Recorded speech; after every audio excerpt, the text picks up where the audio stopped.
तो बच्चों, आज हम अपनी कक्षा की पुस्तक ज्ञान सागर का चौथा अध्याय पुरस्कार पढ़ेंगे, जिसके लेखक हैं देवदत्त द्विवेदी।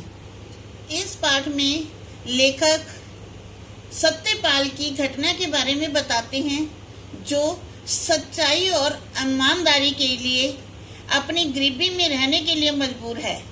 तो आइए हम पढ़ते हैं कि उसे यह पुरस्कार क्यों दिया गया। रामनगर एक सुंदर शहर है। वह चारों ओर से पहाड़ियों से घिरा हुआ है। रामनगर में बालक बालिकाओं के 10 विद्यालय हैं। कितने विद्यालय हैं? 10। वे आपस में मिलजुल कर अनेक काम करते हैं। प्रत्येक वर्ष वे मिलकर पुरस्कार वितरण उत्सव मनाते हैं। इस उत्सव में सभी 10 विद्यालय भाग लेते हैं। इस वर्ष प्रतियोगिता का विषय था सच्चे बच्चे कितने अच्छे। आज उसी प्रतियोगिता का परिणाम सुनाया जाएगा। सर्वाधिक मतलब सबसे अधिक, सर्वाधिक अंक पाने वाले छात्र छात्राओं को पुरस्कार भी दिए जाएंगे। इस वर्ष प्रतियोगिता का पहला पुरस्कार विद्यालय नंबर 2 की 6वीं कक्षा के छात्र सत्यपाल को देने का फैसला लिया गया। जलसे में हेडमास्टर साहब ने सत्यपाल की सच्चाई की घटना सुनाई। उन्होंने बताया, सत्यपाल एक निर्धन लड़का था। निर्धन मतलब गरीब। उसके माता पिता इस दुनिया में नहीं है। घर में एक छोटी बहन और बूढ़ी दादी है। कमाने वाला कोई नहीं है, इसलिए सत्यपाल सुबह शाम अखबार बेचता है। इससे जो थोड़े बहुत पैसे मिलते हैं, उनसे घर का खर्च चलता है।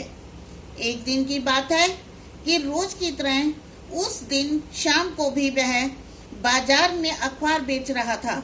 संयोगवश उस दिन बहुत वर्षा हुई थी और सड़क पर कीचड़ हो गया था। कुछ बूंदें तब भी पड़ रही थी। सत्यपाल के कपड़े भी भीग गए थे। फिर भी वह पटड़ी पर बैठा अखबार बेचता रहा। पहले कड़ी धूप में भी वह तब तक घर नहीं लौटता था जब तक सब अखबार बिक ना जाए।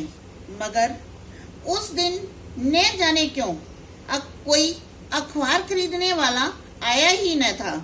जब पटड़ी पर बैठे बैठे वह बहुत देर हो गई और एक भी ग्राहक न आया, तब सत्यपाल ने घूम कर लोगों के पास पहुंच कर आवाज लगाई, आज का ताजा अखबार लो, शाम का ताजा अखबार लो।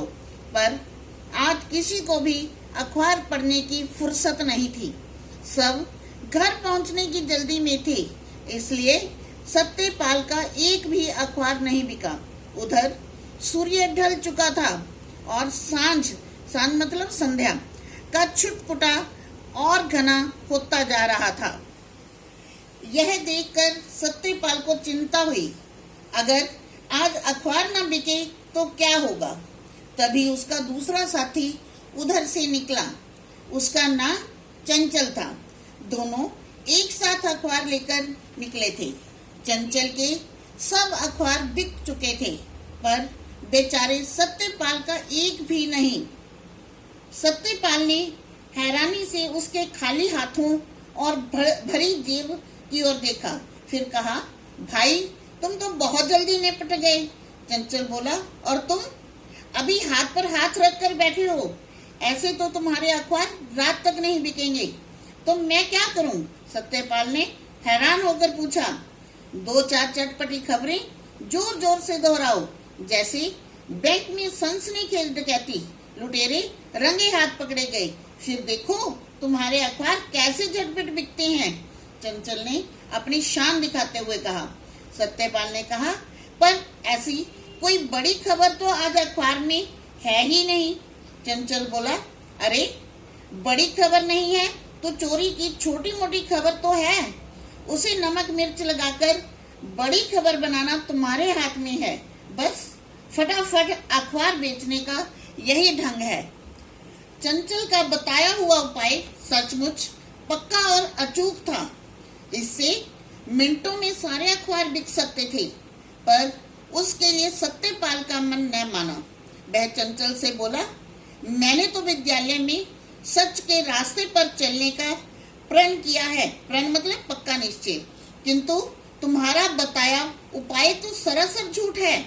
झूठी खबरों के लिए पहले दिल से झूठी बात सोचनी पड़ती है, फिर मुंह से झूठी खबर दोहरानी पड़ती है और अंत में हाथों से गलत ढंग से अखबार बेचने का झूठा काम करना पड़ता है।